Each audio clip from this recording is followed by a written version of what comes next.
Hello guys, ನಮಸ್ತೆ. Welcome back to my channel. ಇವತ್ತು ಮದುವೆ ಮನೆ ಶೈಲಿಯ ತರಕಾರಿ ಬೇಳೆ ಸಾಂಬಾರು ಹೇಗೆ ಮಾಡೋದಂತ ನೋಡೋಣ. ಮೊದಲನೇದಾಗಿ ಎಣ್ಣೆ, ಕಾಯಿ ತುರಿ, ಒಂದು ಬೆಳ್ಳುಳ್ಳಿ, 2 ಈರುಳ್ಳಿ, ಹಾಗೆ 2 ಟೊಮೆಟೊ, ಹಾಗೆ ಒಂದು ಸಣ್ಣಗೆ ಹೆಚ್ಚಿರೋ ಟೊಮೆಟೊ, ಅರಿಶಿಣ, ಕರಿಬೇವು, ಒಣಮೆಣಸಿನಕಾಯಿ, ಸಾಸಿವೆ, ಹಿಂಗು, ಉಪ್ಪು, ಹಾಗೆ ಹುಣಸೆ ರಸ, ಮಿಕ್ಸ್ ತರಕಾರಿ, ನುಗ್ಗೆಕಾಯಿ, ಬೇಳೆ ನಾವಿಲ್ಲಿ 2 ಥರ ತೊಗೊಂಡಿದ್ದೀವಿ. ಒಂದು ಕೆಂಪು ಬೇಳೆ ಮತ್ತು ತೊಗರಿ ಬೇಳೆ. ಮೊದಲು ಬೇಳೆನ ಬೇಯಕ್ಕಿಡೋಣ. ಅದಕ್ಕೆ 1 ಸ್ಪೂನ್ ಅರಿಶಿಣ, ಸ್ವಲ್ಪ ಎಣ್ಣೆ, ಬೇಯೋದಕ್ಕೆ ಬೇಕಾದಷ್ಟು ನೀರು ಹಾಕಿ ಕುಕ್ಕರ್ ಮುಚ್ಚಿ 3 ವಿಷಲ್ ಬರ್ಸ್ಕೊಳ್ಳೋಣ. ಬೇಳೆ ಬೇಯೋಷ್ಟರಲ್ಲಿ ಮಸಾಲೆ ರುಬ್ಕೊಳ್ಳೋಣ.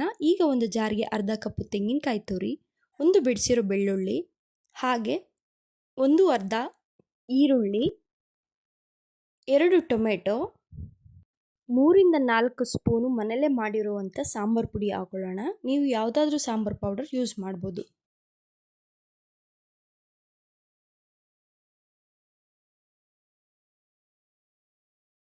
ಈ ಕಡೆ ಬೇಳೆನೂ ಬೆಂದಾಗಿದೆ, ಮಸಾಲೆನೂ ರುಬ್ಬಿದಾಗಿದೆ.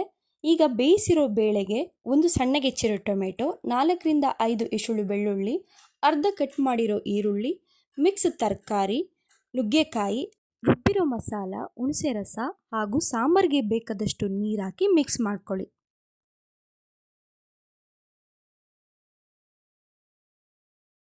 ಈಗ ರುಚಿಗೆ ತಕ್ಕಷ್ಟು ಉಪ್ಪು ಹಾಕಿ ಕುಕ್ಕರ್ ಮುಚ್ಚಳ ಮುಚ್ಚಿ 1 ವಿಷಲ್ ಬರ್ಸ್ಕೊಳ್ಳಿ. ಸಾಂಬಾರು ಹೆಚ್ಚಾಗಿತ್ತು ಅಂತ ನಾನು ಇನ್ನೊಂದು ಪಾತ್ರೆಯಲ್ಲಿ ಬೇಯಿಸ್ಕೊಂಡಿದ್ದೀನಿ. ಸೊ ಈಗ ಸಾಂಬಾರು ರೆಡಿ ಆಗಿದೆ. ಈಗ ಒಗ್ಗರಣೆ ಹಾಕೊಳ್ಳೋಣ.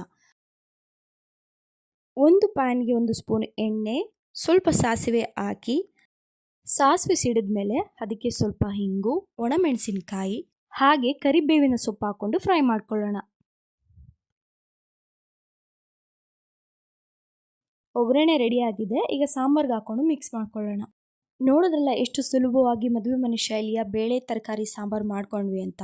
ನಿಮ್ಗೇನಾದರೂ ಈ ವಿಡಿಯೋ ಸ್ವಲ್ಪನಾದರೂ ಇಷ್ಟ ಆಗಿದ್ರೆ ಪ್ಲೀಸ್ ಲೈಕ್ ಮಾಡಿ, ಶೇರ್ ಮಾಡಿ, ಕಮೆಂಟ್ ಮಾಡಿ, ಸಬ್ಸ್ಕ್ರೈಬ್ ಮಾಡ್ಕೊಳ್ಳೋದನ್ನ ಮರಿಬೇಡಿ. Thanks for watching. Love you all. Bye bye.